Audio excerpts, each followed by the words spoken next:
So you clicked on this video because you are interested in Chernobyl, or how to visit Danger Zone, see the 4th reactor, or see the magic of Ghost City of Prypiat. Then you are at the right place. In this video, I am going to tell you my story how I visited Ukraine, and how the rules were back in 2017 when Ukraine was peaceful and tourist friendly. So sit down, prepare your food, and let's begin.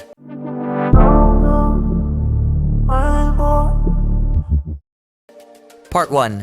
Purchasing tickets. Before embarking on your Chernobyl adventure, the first step is securing tickets from a reputable tour company authorized for such trips. With various options available, ranging from 1 to 2 day excursions, my companions and I opted for the immersive 2-day journey, complete with an overnight stay in Chernobyl.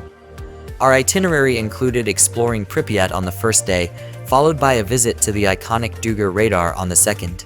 As I was editing, I found out you can't visit the zone now because of war, so maybe after it is finally over, or just watch how it looked like before. Part 2. Traveling.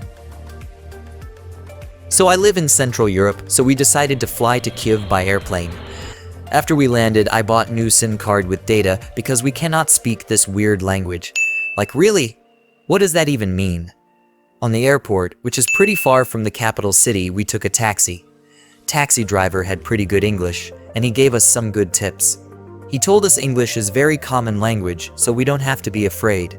So that was a fucking lie. Our plan was to stay in Kyiv for 2 days to see how the city looks like. Here is short montage.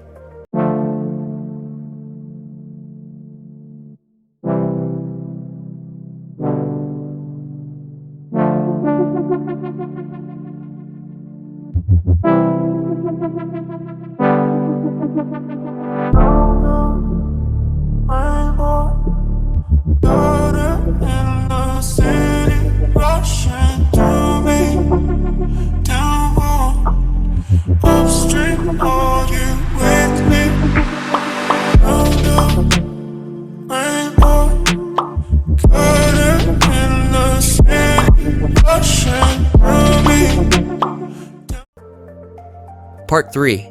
First day in the zone. All we knew, we had to be in front of train station at 8 a.m. After we found our group and guide, we got on the pickup and were ready to go. We were a group of 10 people. 2 hours later, we reached the checkpoint, a routine stopover that typically lasts a mere 10 minutes. However, luck was not on our side that day. We were so lucky that electricity crashed and they were not able to check your tickets. And for the record, we were not the only group stuck here, as you can see. Now imagine this situation in 35 degrees of Celsius and wearing long clothes for your cover. Wait, have I not mentioned that? In zone you have to wear long clothes for protection. Now continue. We arrived to Chernobyl. Yeah, it is a village in zone where actually live people. We checked in our hotel and finally went for it. Our first stop was at the firefighters' memorial, honoring those brave souls who confronted the initial aftermath of the explosion. Nearby, robotic remnants stood testament to the cleanup efforts atop the reactor's roof. Along the road, signs marked the ghostly remnants of villages, some extinguished, others still clinging to existence. Then, the highlight awaited the infamous 4th reactor. Its imposing presence left us awestruck, while nearby, the river teemed with life, defying expectations. Surprisingly, the nuclear power station still buzzed with activity, its personnel dedicated to ongoing operations. We paid our respects at the monument commemorating the 20 firefighters who valiantly sacrificed their lives.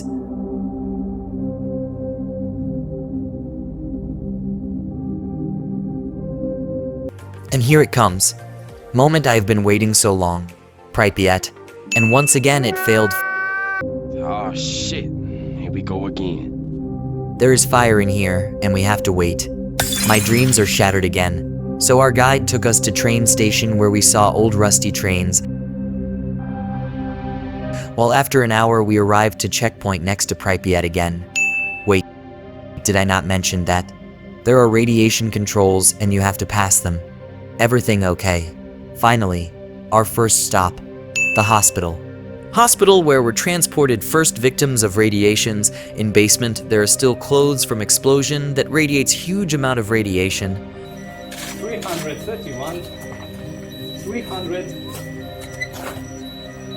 Then we went into the hospital and saw it from inside. Here is my footage.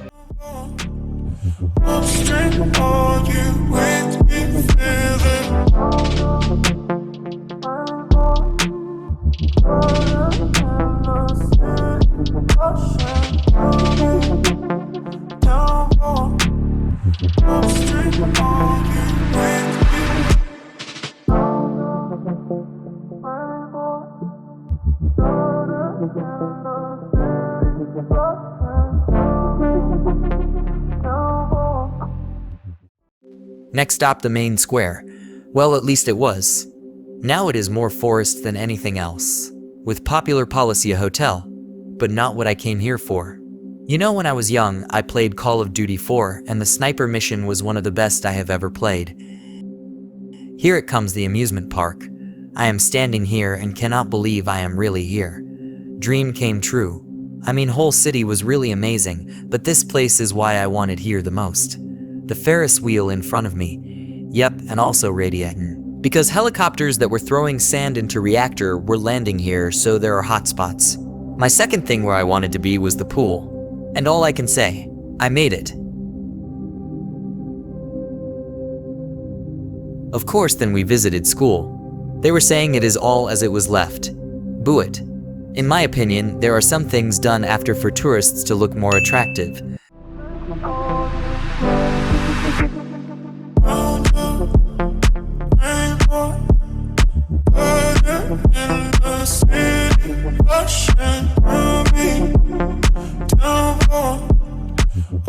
And the day was over. Or was it? Well, let's just say we were tired, so we decided to drink few beers in front of hotel, just me and my friend. How the time was passing, we realized there is about 30 people with us from every part of the world, and we had a lot of talking and fun the whole night. Finishing about midnight, drunk but happy. Part 4, second day in the zone.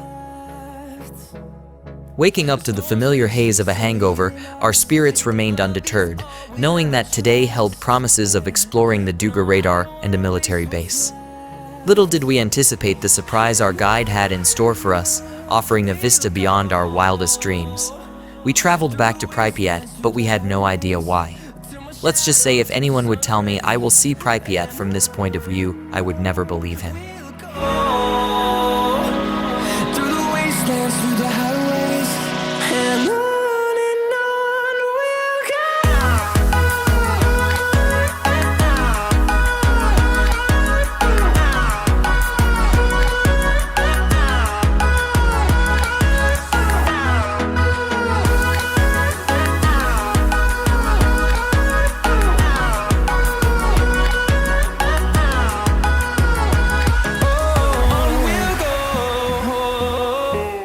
Oh yes, this is what you think it is.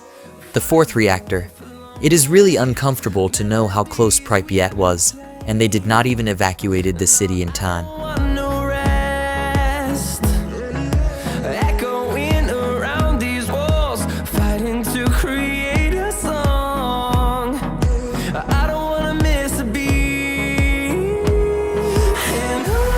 Full of emotions, we traveled to another wonder of the world, or at least of humanity.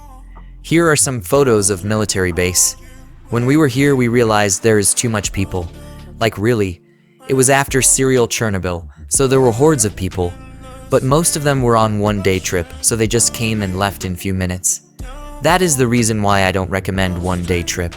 And finally, we are standing next to Radar Duga. Even from my photos, I can't ever describe how huge this construction is. I have never felt so small. There are 2 radars, but you can walk only to the bigger and newer one because the older side is falling apart.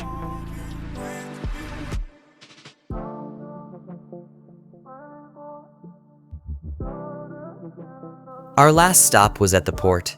We took our last photos, went Trough checkpoint, and that was it. And our trip was over. When we arrived to Kyiv, we enjoyed our last night here, and in the morning went home by bus. And that, ladies and gentlemen, was the biggest mistake of my life. Never travel to Ukraine by bus. I am serious. Travel should take 14 hours. But after 8 hours spent on borders, we were really frustrated, tired, and really angry. Especially after realization of spending not even 1 minute at the control on the borders. We were really angry, but we arrived at the morning next day. had some breakfast, traveled to our home, and then went for sleep. So this is my story how I visited the zone. But before I say goodbye to you, my folks, I have few points to mention. 1. There are videos on YouTube made by people who visit zone illegally so they can walk wherever they want. But there is a catch. There are patrols, so you have to be very careful, and also you have to walk 20 km on legs and swing Trough River to get there. 2. In Prypiat is a lot of beautiful pictures made by artists. 3. Vodka and cigarettes are really cheap in Ukraine. 4. English is useless in here. I can't speak Ukrainian. Fortunately, Czech is a bit similar, so with hands and few common words, we were able to survive. 5. In Kyiv we met a lot of homeless people, mostly on train station. Also a lot of them sleeps next to walk, and it seems normal because nobody cares. But we met also very nice people in not judging whole city. 6. There were soldiers wearing automatic rifles even before war on Ukraine. 7. Maybe you noticed that our hotel in Chernobyl had bars in front of doors. The reason is simple. You can walk around after 10 p.m., so owner of hotel locks the bars so you can't leave hotel until morning. There are also officers guarding night peace. If you want, I can make short video about a really bad story with the guards. 8. All my life I thought Ukraine is cold country. But that was a mistake. We had almost tropical weather at June. 9. If zone will ever be opened again after the war is over, it will never look the same, so my footage of Prypiat could be very different from how it will look after few years. 10. Buildings are old, and it is just a matter of time before they are going to fall apart. So have you visited zone, or is it in your wish list? Write me in comment. Thanks for watching.